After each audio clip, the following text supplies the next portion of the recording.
Hey friends, it's Jessica from Three Rivers Homestead, and today is a busy day. I am going to be doing an entire pantry kind of reorganization and inventory, and I thought I would take you guys along on that process. I'm in the last week of December here. It's my final preparations for the Three Rivers Challenge. If you don't know what that is, I'm going to link several videos down in the description that explain all about the challenge. I do this pantry challenge every year in January and February, and I spend $0 on food during those months. I don't go to the grocery store, and I just shop my pantry to try to use up all of the stuff that I preserve through the year in preparation for the next growing season and making space for what we will preserve next year. So I did a freezer kind of reorganization and inventory a couple videos ago. I'll also link that in the description if you want to see it. My main focus today is just going to be pulling everything off the shelves. It gives me an opportunity to dust everything and get everything cleaned up. And then I'm going to put everything back and kind of reorganize it by categories. So for example, I want all of my jams and jellies and apple butters and kind of all the spreads that I would put on toast and bread in one area. And then I'm going to want all of my pie fillings in one area. All of my canned vegetables that would serve as a side dish, I'll put those in one area. We'll get all of the honey in one area. You know, and so on. So just so everything is much easier to kind of visually see what we have left. All right, so less talking, I'm going to get working. My first job is to just take all of the pints and half pints off the shelves, get those wiped down and reorganized, and then I'll switch, do all of the quarts, and then finally I'll move to my glass gallon jars and buckets of dried goods. And then at the end, I'll kind of show you what I'm going to have to work with here during the challenge.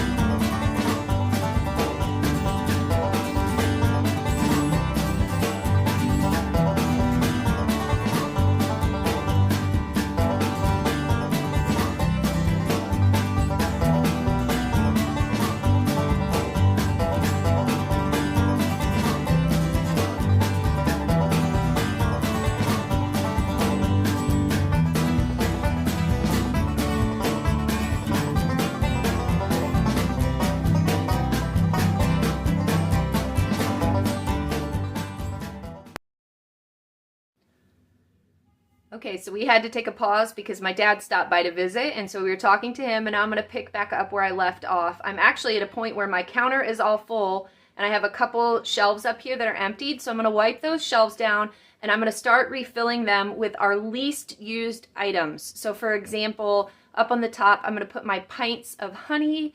I'm going to put things like barbecue sauce and taco sauce and things that I don't use on a very frequent basis. Things like jelly and jams and things, I'm going to put those down on a lower jar because we typically go through several little half pints of jelly in a week, and I like to have those available down low for the children to grab from.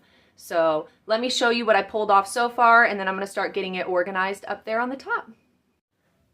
All right, so here you can see there's still a lot of half pints and pints to go, but I'll just show you kind of a sampling of what we have going on here. So these are all blueberry jam, and then we have blueberry syrup. This is pancake syrup made from blueberries. This is peach vanilla jelly that was made from peach pits, and it was used, we used honey to make that. A lot of apple butter here. These are all various pickled vegetables. We like to use these as toppings on pizzas and things. So see, pickled dilly beans and things like that. Those will go in one section. These are all pints of tomatoes and tomato sauce. I like to add those to a quart because sometimes 2 quarts is too much for a meal, but 1 quart isn't enough, so I like to have pints available for that. Over here are just our pints of honey from the last year, and then I have these are little gifts that I give to people when they come over and I want to send them home with something. So all the pints of honey will go up on one place, and then the quarts will be stored somewhere else. We've got some barbecue sauce and taco sauce. These are canned butternut squash cubes. Back here we've got cherry pie filling. This is grape juice, peach syrup for pancakes, hot pepper jelly. What else? There's blueberry syrup back there, grape jelly, all this stuff. So anyways, I'm going to get this put up on the shelves, and then once I'm done with everything, I'll kind of go through it all for you.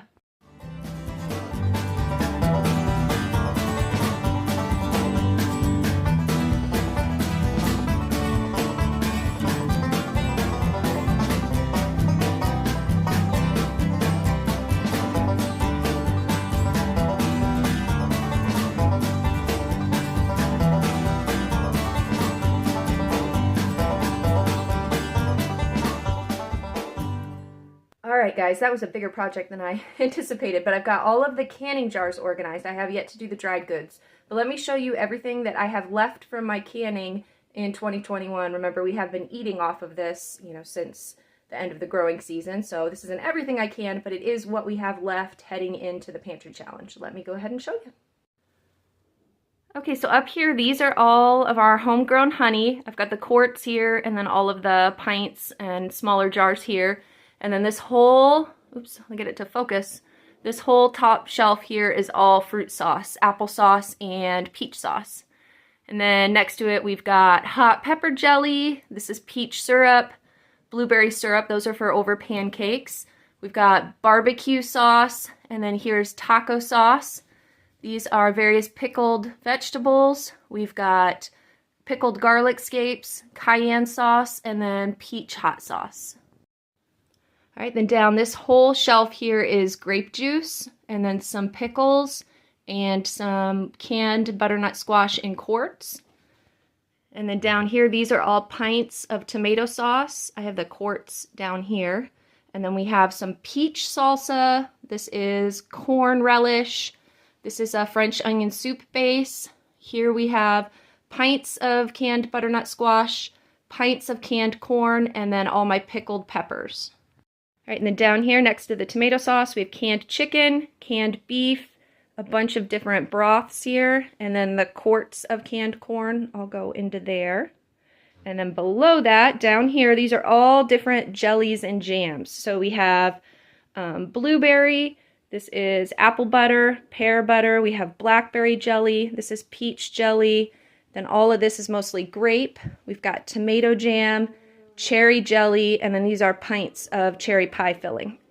And then up on the top shelf, all of our garlic is up there in that bushel up there. And then all of our canned pear slices. And then down here we have regular tomato salsa, and these are half pints of pickled vegetables that we use for pizza toppings. Then I have some different freeze-dried and dehydrated items. We've got freeze-dried green beans, broccoli, looks like dehydrated peppers. What is that? Dehydrated carrots, dehydrated corn, dehydrated cherry tomatoes. This is some liquid hand soap that I have left over. And then behind that are just a bunch of smaller quart-sized jars that can fit in that height. So they're just kind of stuffed behind there because I needed room. And then on this shelf, I have my canned carrots. This is canned okra. And then a lot more dehydrated and freeze-dried items. Freeze-dried apples, dehydrated apples. It's our taco seasoning. We've got some more corn and broccoli and other freeze-dried stuff. And then down here we have dehydrated cayenne peppers. This is garlic scape powder. That whole row is freeze-dried liver powder. These are all various herbs we dried from the garden. This is like the chicory root we harvested from our property. Dehydrated kale, dehydrated yarrow. We've got parsley. This is dehydrated freeze-dried mashed potato powder. And then these are just some white chocolate chips we had left that I just put in a little jar. There's a couple jars of chocolate chips and stuff back there. Peach jam.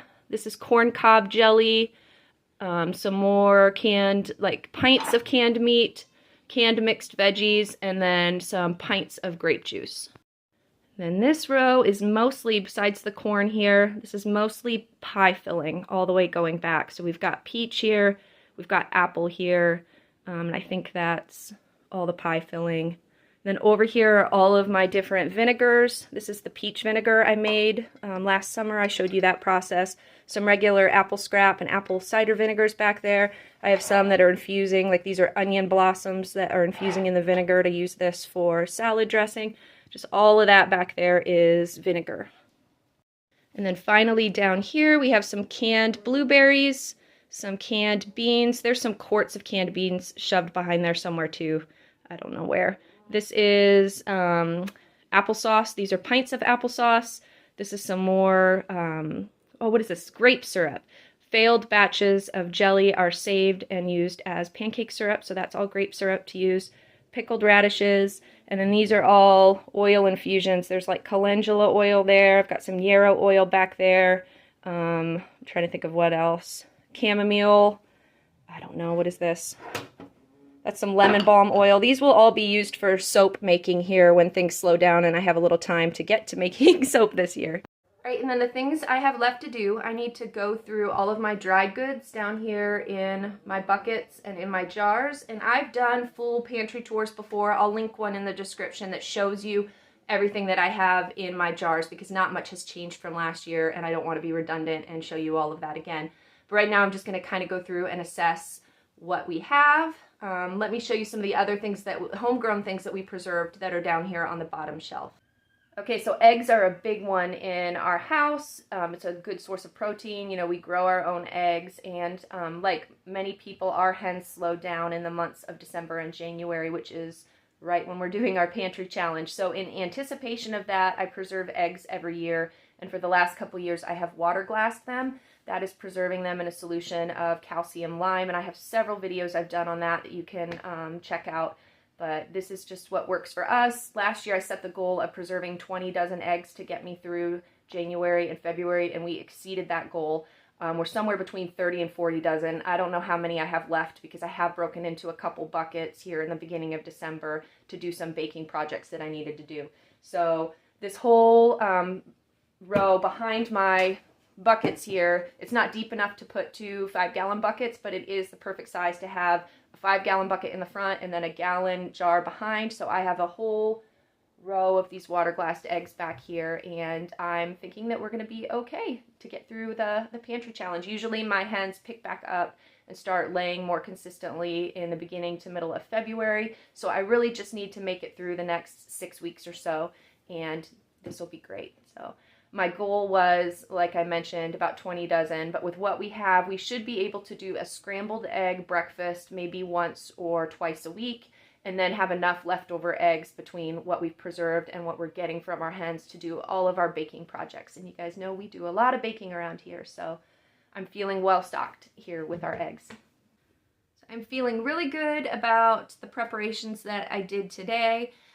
I have done, as I mentioned, a freezer inventory in the last month, and I wrote down everything we had, and I make really specific lists like this in my freezer, and as I pull things out, I check them off, because as I mentioned earlier, it's really hard to, as I'm working in the kitchen and doing my meal planning, visualize how much I have of certain items left in the freezer. So I need this list to make my meal plans. But when it comes to the items in my pantry, it's really easy for me to just open up a bucket and look in and see how much I have left, or to look at the shelf and see how many jars I have left of an item. So I do not do specific inventories like this for my dried goods. What I like to do is just write a big list of everything that I have available in my pantry, and then I'll usually mark it. If it's something I have a lot of, I'll put a special marking next to it just so I know that those are meals that I can make, you know, a lot of here in the coming months. And then usually at the end of January, I do another assessment where I go through and look at what I have, and then that's how I'll get through that last month of February before we can go to the store and purchase some items. So I'm feeling good this year. Veggies, we're going to maybe be a little low on. Our garden didn't do as well. I never got a chance to plant my fall garden like I normally do, and so we are a little lower than I have been in previous years on canned vegetables. Normally I would have almost an entire shelf of canned green beans, and my garden didn't produce green beans this year, and the mice just ate them all. It was horrible, and then I wasn't able to source bulk local green beans, so that's something I'll be missing out on. And other than that, I have a lot of veggies frozen, and then we do have some stuff freeze-dried and available here. So I will just be growing a lot of sprouts in my windowsill, and that'll be good.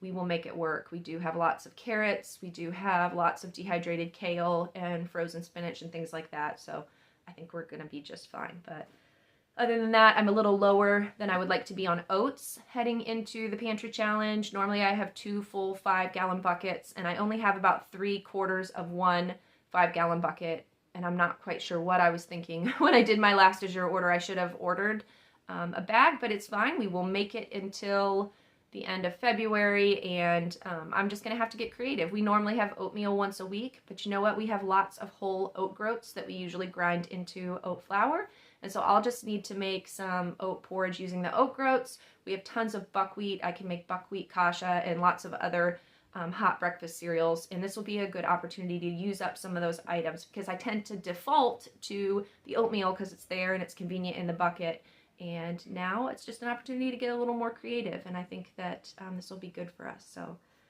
that's what I would encourage you to do right now. If you're preparing for the Three Rivers Challenge, make sure you do your freezer inventory, do a pantry inventory, organize your list however works for your meal planning and makes sense for your brain. And then if there's something that is essential for your house that you know you're not going to make it through the pantry challenge, go out and make sure you purchase that in preparation. But otherwise, don't go out and hoard things in advance. That kind of defeats the purpose. Just look to it as an opportunity to use up all of those things that you tend to kind of ignore in the back of your pantry and in the back of your freezer, and just make it work. So, all right. If you have any questions about the pantry challenge, leave them in the comments, and I look forward to beginning January 1st. I'm going to jump right into it. I will be documenting all of my meals I make, breakfast, lunch, and dinner, both here and on Instagram. I'm going to do a compilation video every Sunday. I will show you all of the meals that I made for the whole week, and hopefully you guys will enjoy seeing that. Usually by the last couple weeks of the pantry challenge, it gets really interesting to see what we're able to come up with from our pantry. So I'm really looking forward to it. I love this challenge every year, and it's been a blessing to my family. So, all right. With that said, I hope you all have a very happy new year. I'll see you January 1st, ready to do our pantry challenge. Bye, friends.